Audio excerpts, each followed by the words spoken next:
안녕하세요. 책 읽어주는 고릴라 책읽고입니다.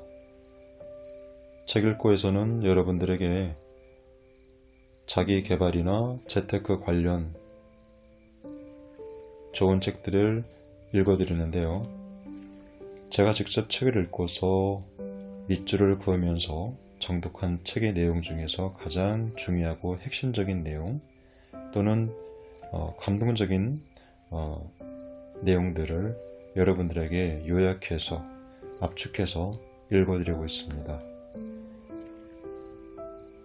오늘은 여러분들에게 한국의 100억 부자들이라는 책을 읽어드릴 텐데요. 부제목은 자수성가형 부자 100인이 공개하는 대한민국 신흥부자의 모든 것 이고요. 작가는 노진섭, 출판사는 비즈니스 북스입니다. 한국의 100억 부자들 이 책은 작가가 실제로 100억 자산을 가진 부자 100명을 상대로 한국의 100억 부자 프로젝트를 기획 진행했던 것을 토대로 이 책을 저술한 것입니다.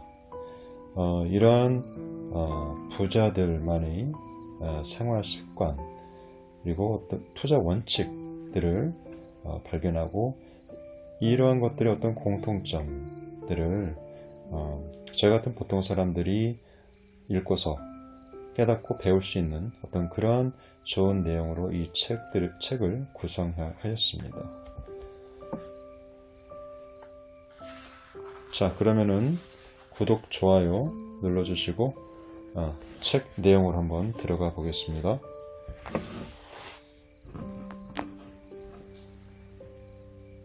새로운 부자의 기준은 100억 원. 42년 전 미국 드라마 600만 달러의 사나이가 큰 인기를 끌었다. 1974년부터 1978년까지 4년 동안 미국에서도 흥행한 ABC TV의 간판 프로그램이었다.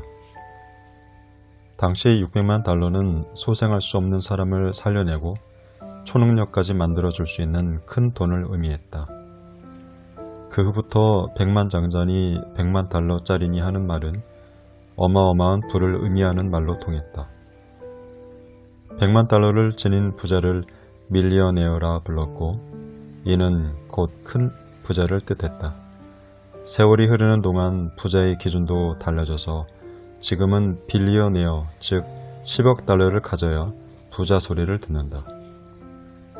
한국도 예외는 아니다.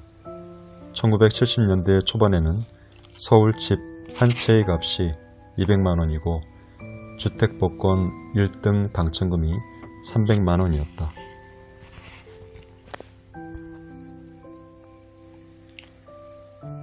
이때까지만 해도 쓰러져가는 집 한 채와 손바닥만한 밭대기만 있으면 먹고 사는데 큰 지장이 없었다. 돈이 있어도 크게 쓸 일이 없는 시절이었다. 큼직큼직하게 나눠보면 집 한 채의 값이 1980년대는 수천만 원대, 1990년대에는 수억 원대, 2000년 들어서는 10억 원대 이상으로 불어났다. 서울에 수십억 원대의 아파트가 속속 등장하는 요즘 10억 정도는 그야말로 자산일 뿐 이 돈으로는 부자 소리를 듣지 못한다. 지금은 먹는 것 외에도 즐기고 보고 체험하는데 많은 돈을 쓴다.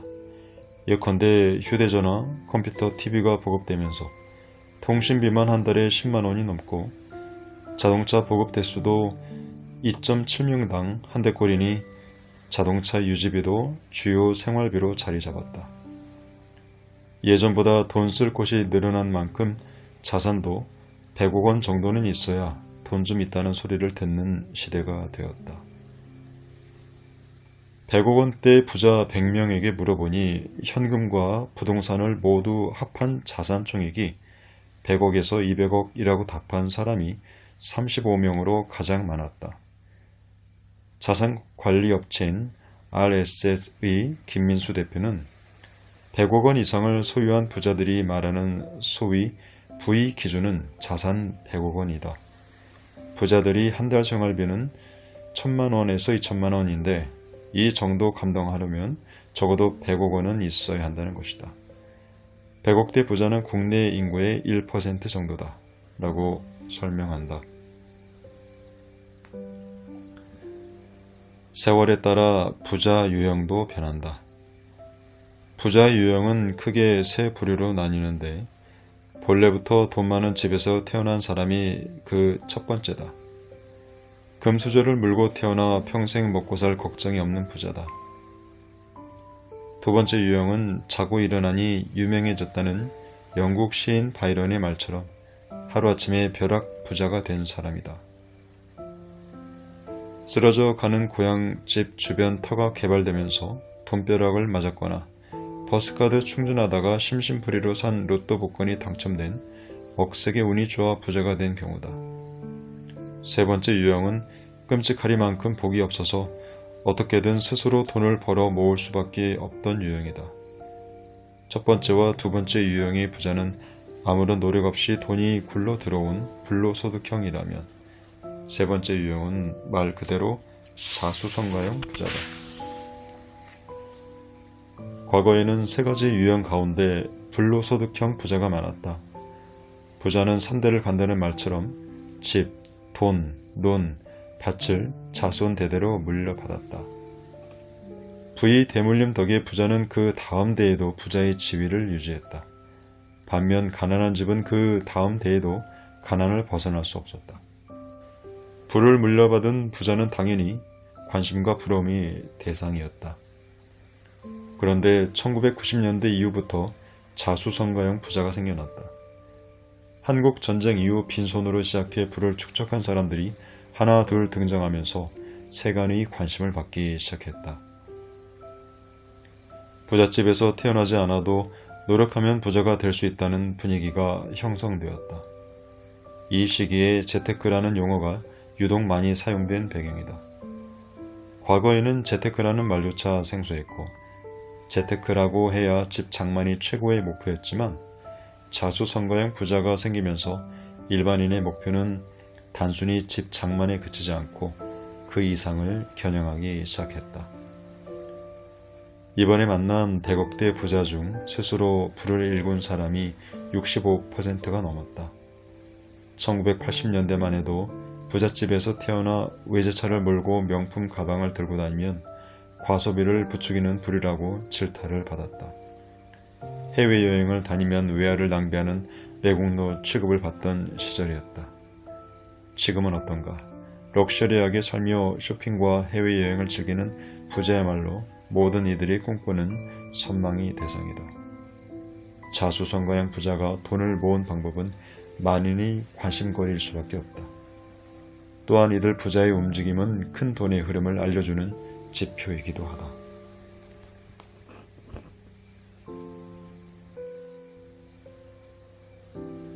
부자는 경험적 낙관론자. 밥상에 10가지 반찬이 있다고 하자. 맛있는 음식부터 먹는 사람이 있는가 하면 맛없는 반찬부터 손을 대는 사람이 있다.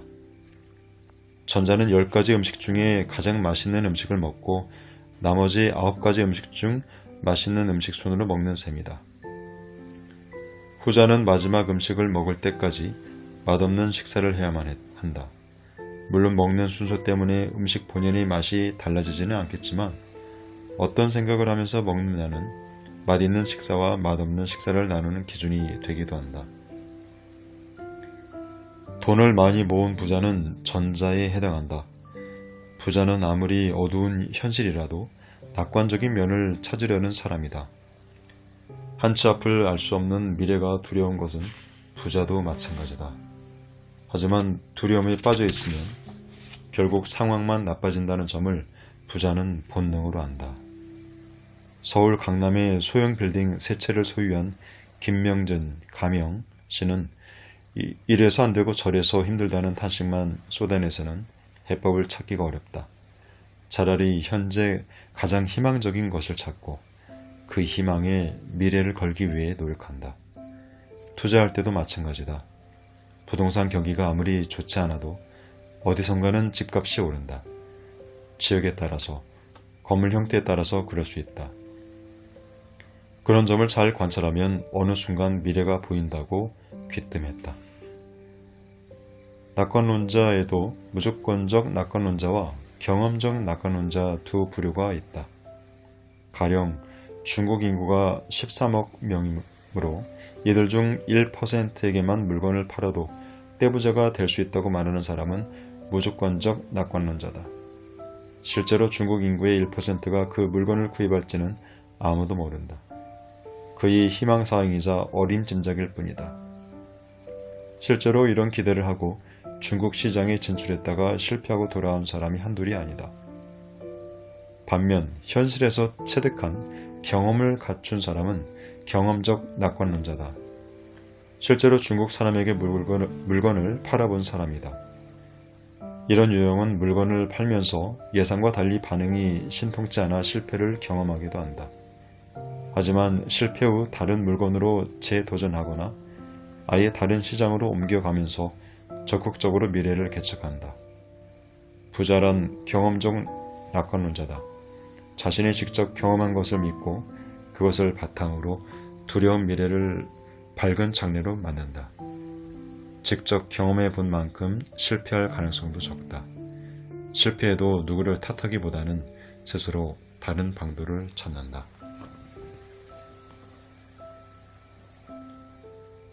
팁. 부자가 말하는 부자 되기 10계명. 1. 공인중개사와 친해져라.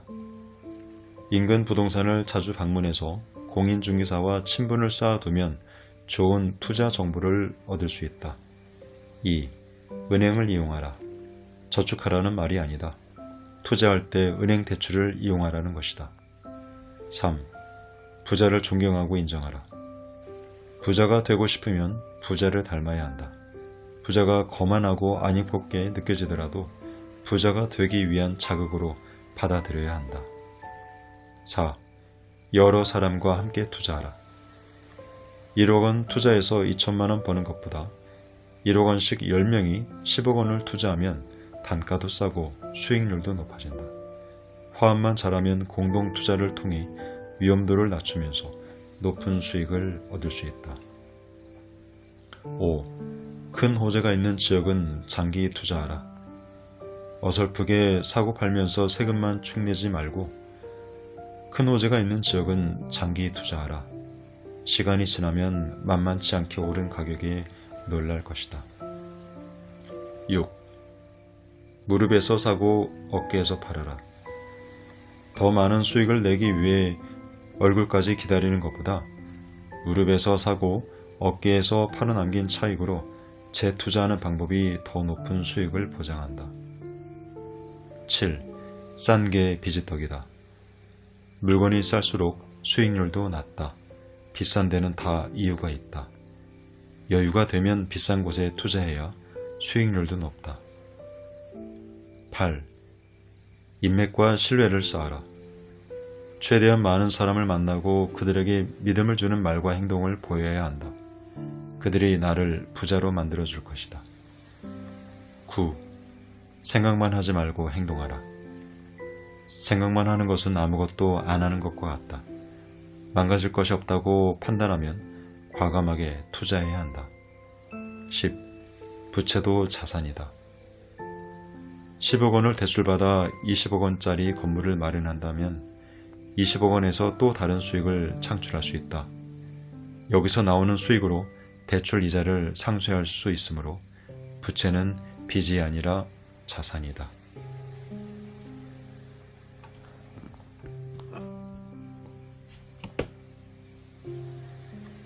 구두쇠의 소리를 듣지 않은 부자는 없다. 세계 최초로 특정 분야에서 진단하는 방법을 개발하면서 10여 년 전에 설립한 벤처 기업을 수백억 원대의 기업으로 키운 추수영 가명 사장은 의료계에서 이단아로 불린다. 물론 그의 삶이 처음부터 순탄했던 것은 아니다. 초등학교 때 아버지가 경영하던 사업이 어려워지면서 끼니를 걱정할 정도로 가난에 시달렸다. 고사리 같은 손으로 나무 판자를 주워다 팔아 겨우 입에 풀칠할 수 있었다. 엎친 데 덮친 격으로 결핵까지 찾아왔지만 하루 벌어 하루 먹는 그에게 치료는 언감생심이었다.